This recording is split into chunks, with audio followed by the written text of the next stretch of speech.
Hello మామ, నమస్తే. మనం ఈ రోజైతే నల్గొండ జిల్లాలో ఉన్నటువంటి ఛాయ సోమేశ ఆలయం దగ్గరికి అయితే వచ్చేసాం. ఇప్పుడు మనం చూసుకున్నట్లయితే ఇక్కడ కనిపించేటువంటి ఈ యొక్క తోరణం చూడండి, కాకతీయుల తోరణం అయితే ఎలా ఉంటుందో ఇక్కడ కూడా సేమ్ అలానే ఉంటుంది. ఓకేనా? ఇప్పుడు లోన్కి అయితే మనం వెళ్ళిపోదాం. వెళ్ళిపోయే ముందు ఒకసారి చుట్టుపక్కల ఉన్నటువంటి లొకేషన్లు అయితే మీరు చూడండి. మనతో పాటు టోనీ గారు కూడా ఉన్నారు. హాయ్ ఫ్రెండ్స్, ఇప్పుడైతే మీకైతే లోన్ ఉన్నటువంటి వ్యూని అయితే చూపిస్తాను. చూడండి, రోడ్డు పక్కనే ఒక 100 మీటర్స్ దూరంలో ఈ టెంపుల్ అనేది ఉంటుంది. ఇంకైతే జర్నీ అనేది స్టార్ట్ చేస్తున్నాం. మేము ఇప్పుడు లోన్కి వెళ్తుంటాం. తోని ఇప్పుడైతే మొబైల్ అయితే నువ్వు ఒకసారి అయితే వీడియో కానీ తీయాల్సి ఉంటుంది. ఓకేనా? చూడండి ఎంత అద్భుతంగా కళాతోరణం ఎంత అద్భుతంగా ఉందో చూడండి. అక్కడ నుంచి ఆల్రెడీ ఒక అతను కూడా వాటర్ క్యాన్లు అయితే తీసుకొని వస్తున్నాడు మన ముందుకి. ఇక్కడ వాటర్ అయినా ఏదైనా కూడా ఫుల్ సదుపాయాలు అయితే ఉన్నాయి. Journey start. చూడండి, శ్రీ ఛాయ సోమేశ్వరాలయం దేవస్థానములు, పానగల్లు, నల్గొండ జిల్లా. ఓకేనా? ఇక్కడ గ్రామం కూడా పానగల్లు కూడా నల్గొండకి దగ్గరలో ఉన్నటువంటి గ్రామం. ఇక్కడ మీరు చూస్తున్నటువంటి ప్లేస్ చక్కని పచ్చని ఆహ్లాదమైన ప్రాంతంగా ఇక్కడ ఉంది. ఇప్పుడైతే మనమైతే లోన్కి అయితే వెళ్దాం. మన జర్నీ అయితే స్టార్ట్ చేద్దాం. ఇక్కడ చూడండి, మన జర్నీలోనే ఇంత అద్భుతంగా ఈ పచ్చని తోరణాలతో ఉంది. ఇది మన పానగల్ వద్ద ఉన్నటువంటి ఛాయ సోమేశ్వర దేవాలయం. అద్భుతమైన ఆలయం ఇది. 11వ 12వ శతాబ్దంలో చోళులు నిర్మించిన నల్గొండ శ్రీ ఆలయం నుండి సందర్శించడానికి ఒక ఆసక్తికరమైన పుణ్యక్షేత్రం మరియు చారిత్రక ప్రదేశం. ఈ ఆలయం శివుని యొక్క కనికరం లేని నీడ, అంటే తెలుగులో మీకు చెప్పాలంటే ఛాయ, ఏర్పడిన రోజు మొత్తం శివలింగం యొక్క ప్రధాన దేవతగా పడిందని నమ్ముతారు. కుండూచిర చేత నిర్మించబడిన ఈ అద్భుతమైన ఆలయం దాని వస్తుశిల్పాలు అద్భుతమైన సృజనాత్మక ఆలోచన మరియు శాస్త్రీయ విజ్ఞానాన్ని నిరూపిస్తుంది. బ్రహ్మ, విష్ణు, శివుడు 3 దేవతల కలవు. ఈ ఆలయం అద్భుతమైన శిల్ప మరియు కళల పనిని కూడా ప్రదర్శిస్తుంది. ఇప్పుడైతే మీరు చూసినట్లయితే ఇక్కడ చూడండి, పార్కింగ్ ప్లేస్ అయినా ఏ ప్లేస్ అయినా కూడా మొత్తం పచ్చని ఈ యొక్క కొబ్బరి చెట్లతోటి నిండి ఉంది. ఈ ప్రదేశం చూడండి. ఈ ప్రదేశాన్ని ఖచ్చితంగా ఒక్కసారైనా వచ్చి మీరు విజిట్ చేయాలి. ఎందుకంటే ఇలాంటి అద్భుతమైన ప్రదేశాలు కేవలం మన తెలంగాణ రాష్ట్రంలో ఉండడం మనం చేసుకున్న గొప్ప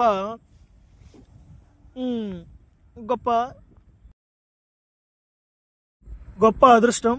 ఈ ఆలయ నిర్మాణ శైలికి ప్రసిద్ధి. పశ్చిమాన ఉన్న తూర్పు వైపు ఉన్న గర్భదీశలో ఒక రోజంతా నిరంతర నీడను కలిగి ఉంటుంది. ఈ మర్మమైన నీడ ఆలయం యొక్క భారీ ఆకర్షణ. ఓకేనా?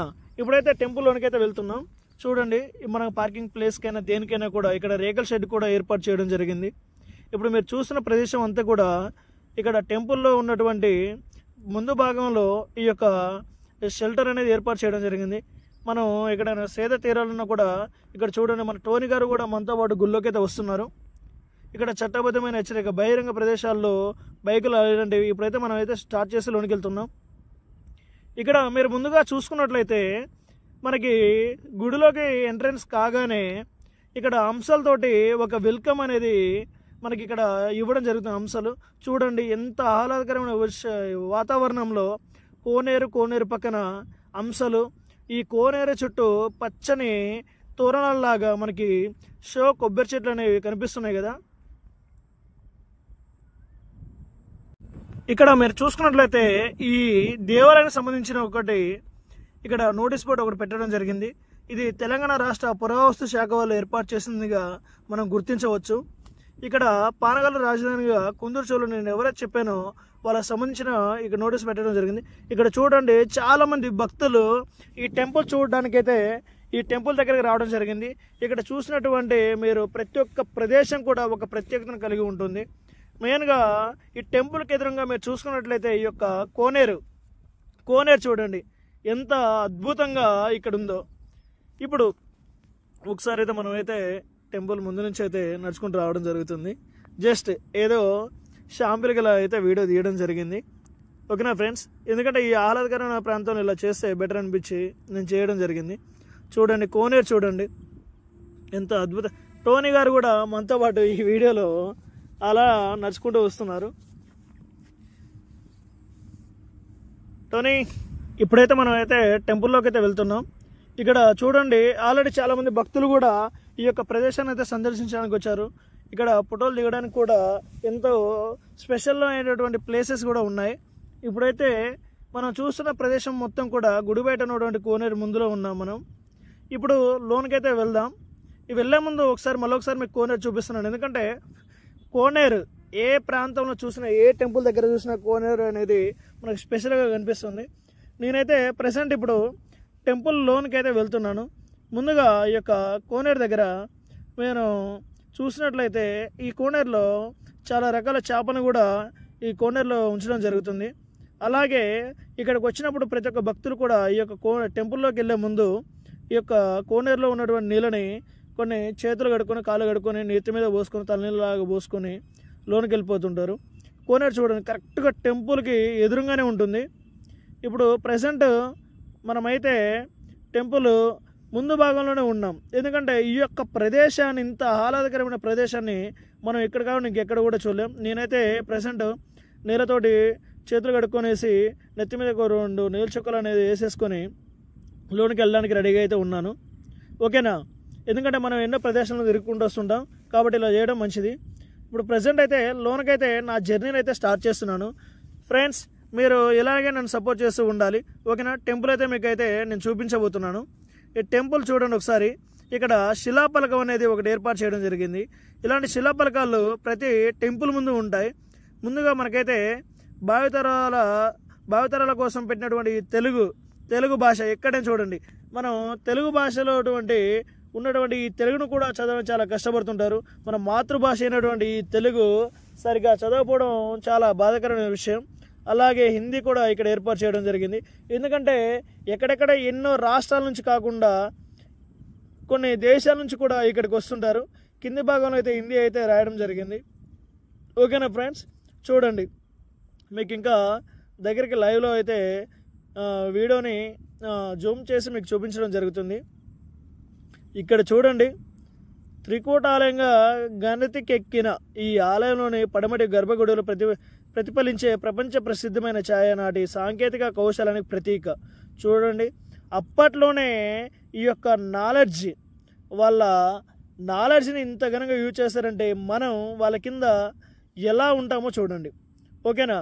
ఈ యొక్క ప్రతీకకి ఇంకొకటి ఏంటంటే, సూర్యోదయం మొదలుకొని సూర్యాస్తమయం దాకా గోచారమయ్యే ఈ ఛాయ నిండు పున్నమి రాత్రుల్లో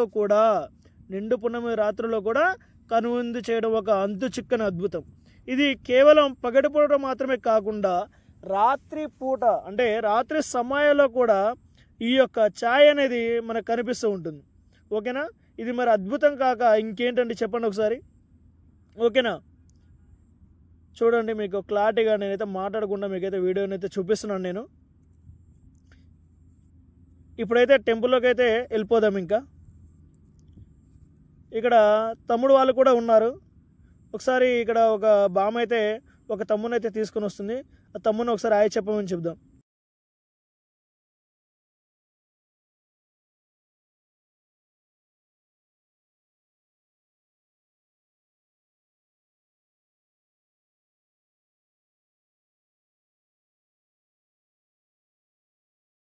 ఫ్రెండ్స్, ఇప్పుడైతే టెంపుల్లోకి అయితే వచ్చేసాం.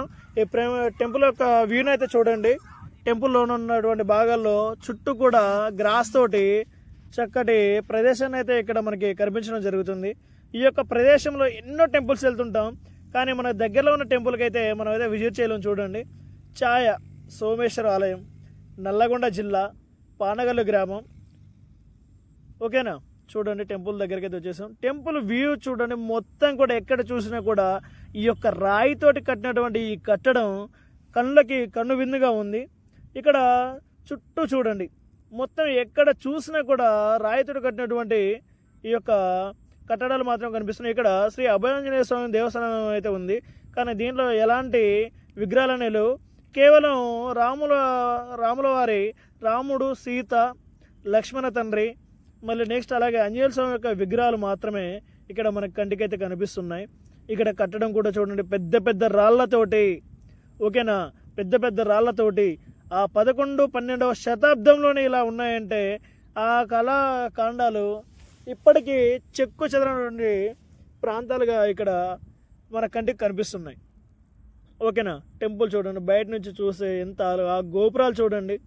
ఆ గోపురాలు దాదాపు ఇన్ని శతాబ్దాలుగా ఇలానే ఉన్నాయంటే, చెక్కు చెదరకుండా ఉన్నాయంటే వాళ్ళ కళా నైపుణ్యాన్ని మన కంటికి కనపడేలా ఉన్నాయి. ఇవన్నీ కూడా ఆ కాలంలో, చౌలుల కాలంలో జరిగినటువంటి యుద్ధాలలో ఈ యొక్క విగ్రహాలన్నిటి కూడా ధ్వంసం చేయడం జరిగింది. ఇక్కడ చూడండి ఎన్ని నంది విగ్రహాలు. వీటినన్నిటి కూడా ఆ కాలం దండయాత్రకు వచ్చిన రాజులు వీటినన్నిటిని కూడా ఇలా ధ్వంసం చేయడం జరిగింది. ఓకేనా. టెంపుల్ వీనైతే చూసేద్దాం బ్యాక్ సైడ్ నుంచి. ఇక్కడ చూడండి ఎన్ని గోపురాలు, ఎంత ఆహ్లాదకరమైన విషయం.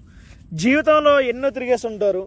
ఇక్కడ గోవా బీచ్, బాపట్ల బీచ్లు అని చెప్పేసి ఎక్కడెక్కడో తిరిగేస్తుంటారు. కానీ మన చుట్టుపక్కల ఉన్నటువంటి ఇలాంటి దేవస్థానాలని యూత్ అందరూ కూడా విజిట్ చేయాల్సిన అవసరం చాలా ఉంది.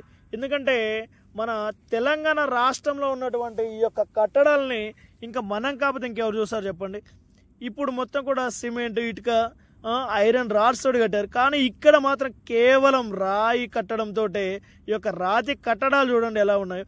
ఈ డిజైన్స్ ఇక్కడ చూడండి ఎంత అద్భుతంగా ఈ రాళ్ళను చెక్కడం జరిగిందో చూస్తున్నారు కదా. టెంపుల్ కూడా అలానే. ఓకే. అప్పట్లో జరిగినటువంటి ఆ యుద్ధాలలో ఎన్నో కోల్పోవడం జరిగింది ఈ గుళ్ళో ఉన్నటువంటి ప్లేసెస్ని. ఎందుకంటే చాలా విగ్రహాలు ఉండే, ఆ విగ్రహాలన్నిటి కూడా ధ్వంసం చేసేసి తీసి పక్కకి తీసుకెళ్ళేసి ఎక్కడ పడితే అక్కడ వేయడం జరిగింది. కానీ పురావస్తు శాఖ వాళ్ళు ఈ టెంపుల్లో ఉన్నటువంటి ఈ యొక్క విగ్రహాలని ఒక దగ్గర పెట్టడం జరిగింది. ఇక్కడ చూడండి టోనీ గారు కూడా ఈ యొక్క టెంపుల్ని వీక్షిస్తున్నాడు. గోపురాలు చూడండి ఎలా ఉన్నాయో. మనకైతే మీకు వీలు దొరికిందంటే టెంపుల్ విజిట్ చేయడం కాదు, వీలు చేసుకుని మరి మనం ఒక హిందూ అంటే ఎలా ఉండాలి? హిందూ దేవాలయాలని సందర్శించినప్పుడే నువ్వు ఒక హిందువుగా గుర్తించబడతావు. ఓకేనా. హిందువులందరూ కూడా ఇలాంటి దేవాలయాలని సందర్శించండి. మన యొక్క హిందూ జాతి యొక్క గౌరవాన్ని నిలబెట్టాల్సిందిగా మీ అందరికీ పేరు పేరున కోరుకుంటున్నాను. చూడండి వ్యూస్ అయితే చూడండి ఎంత అద్భుతంగా, ఎంత ఆహ్లాదకరంగా అయితే ఉందో. ఇప్పుడైతే మీరు చూస్తున్న ప్లేస్ మొత్తం కూడా గుడి బయట ఉన్నటువంటి ఈ యొక్క గోపురాలు, అలాగే పచ్చని తోరణాలు చూడండి. తోరణాలే అని పిలవాల్సి వస్తుంది నాకు, ఎందుకంటే ఇంత ఆహ్లాదకరమైన టెంపుల్, ఇంత ఆహ్లాదకరమైన పచ్చదనం ఇంకెక్కడ దొరుకుతుంది చెప్పండి. ఎక్కడ ఏ గుడిలో చూసినా కూడా మనకి మొత్తం పాలిసి బండలు, చెట్లు లేని ప్రదేశాలు ఎక్కువ కనిపిస్తుంటాయి. కానీ ఈ గుడికున్న విశిష్టత ఏంటంటే, గుడే పెద్ద విశిష్టత అంటే ఆ గుడిలో ఉన్నటువంటి ప్రతి ఒక్క చెట్టు కూడా ఒక విశిష్టతను పోలి ఉండడం, ఇది ఒక చాలా అద్భుతమైన ప్రదేశంగా చెప్పవచ్చు. చూడండి ఎక్కడ చూసిన పచ్చటి వాతావరణం. ఇప్పుడైతే ప్రజెంట్ అయితే టెంపుల్లోనికి అయితే వెళ్తున్నాం. ఇప్పుడైతే ఈ ఆలయ నిర్మాణ శైలికి ప్రసిద్ధి. పశ్చిమాన ఉన్న తూర్పు వైపు మరియు తూర్పు వైపు ఉన్న గర్భగృహలలో ఒక అంత నిరంతర నీడను కలిగి ఉంటుంది. ఈ మర్మమైన నీడ ఆలయం యొక్క భారీ ఆకర్షణ.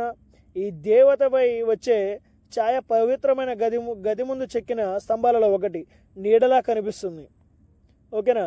కానీ వాస్తవానికి ఇక్కడ కనిపించేటువంటి స్తంభాల నీడ కాదు, అదైతే చీకటి ప్రాంతం గర్భగృహ ముందు ఉంచుతారు.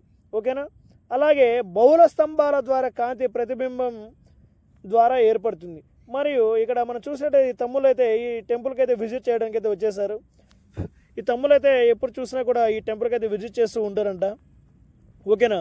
వీళ్ళు సమయం వెతుక్కొని వచ్చే తమ్ముళ్ళు అయితే కాదు. ఓకేనా ఫ్రెండ్స్.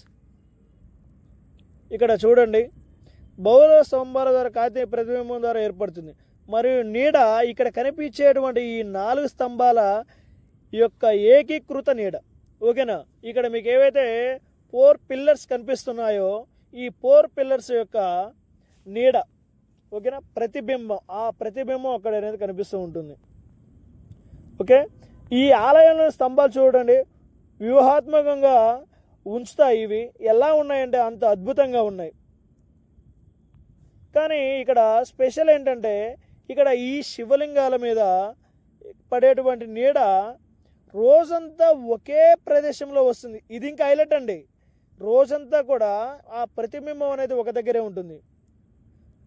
చూడండి ఇక్కడ చూడండి, ఇక్కడైతే టెంపుల్ అయితే భక్తులు అయితే వచ్చేసి ఆ యొక్క మనం ఏమైతే అనుకుంటామో ఆ ఓం నమ శివాయ ఆ యొక్క లింగం మీద ఆ నీడ అనేది పడడం జరుగుతుంది.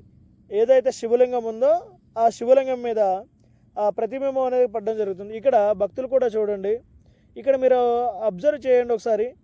ఇక్కడ ఈ రాతి శిల్పాలను చెక్కారు చూడండి, ఎంత అద్భుతంగా ఉందో ఈ శిల్పం. ఈ శిల్పం చూడడానికి కళ్ళు కూడా సరిపోవండి. మీరు ఆ శిల్పాన్ని చూడాలంటే దగ్గర నుంచి కంటే కొంచెం దూరంలో ఉండి జూమ్ చేసి ఆ శిల్పాన్ని చూడండి. అప్పుడే అంత గ్యాప్లో అలా రాయిని చెక్కడం అంటే మామూలు మాటలా? ఓకేనా, చూద్దాం ఉండండి. వాళ్ళైతే ప్రజెంట్ అయితే ఇప్పుడు పూజలో ఉన్నారు. అయ్యగారు కూడా అక్కడ పూజ చేపించే పనిలో ఉన్నారు. ఈ మనం కొంచెం చూసుకున్నట్లయితే రామాయణ మరియు మహాభారతం నుండి భాగాల యొక్క ఉపశీర్షిక శిల్పాలతో ఈ ఆలయ స్తంభాలు గొప్ప వివరాలను అలంకరించాయి. ఈ ప్రాంతంలో నుండి సేకరించిన అనేక శిల్పాలు పచల సోమేశ్వర స్వామి దేవాలయం నిర్మించిన మ్యూజియంలో భద్రపరచబడ్డాయి. ఓకేనండి, ఇక్కడ మ్యూజియం ఉంటుంది, ఆ మ్యూజియంలో భద్రపరచబడ్డాయి. మ్యూజియంలో భద్రపరిచిన పురాతన శివలింగాలు కొన్ని పల్లాల రామలింగేశ్వర ఆలయ నిర్మాణ సమయంలో జలషేదం అని పిలిచే ఒక గ్రామం నుండి సేకరించబడ్డాయి. ఓకేనా,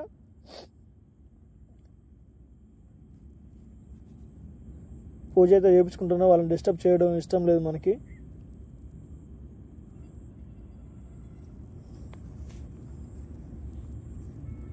ఇప్పుడైతే ఛాయ అయితే కనిపిస్తుంది చూడండి. ఇక్కడ ఈ ఛాయ సందర్శించడానికి ఒక ఆసక్తిమైన పుణ్యక్షేత్రం మరియు చారిత్రక ప్రదేశం.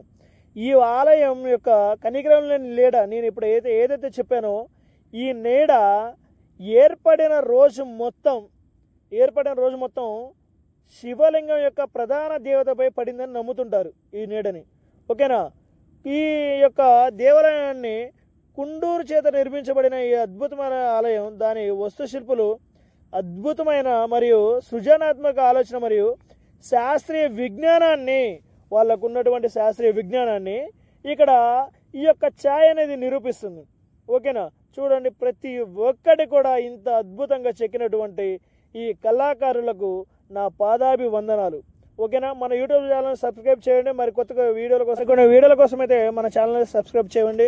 సబ్స్క్రైబర్లే మన దేవులను భావించే నేను మీ యొక్క షేర్లతోటి సబ్స్క్రైబర్లతోటి మీ ముందుకు మరికొన్ని వీడియోలతోటి నేనైతే మీ ముందుకు వస్తాను.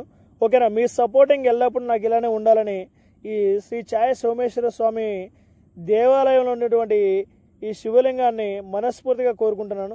అలాగే సబ్స్క్రైబ్ చేస్తూ ఉండండి మన వీడియోని.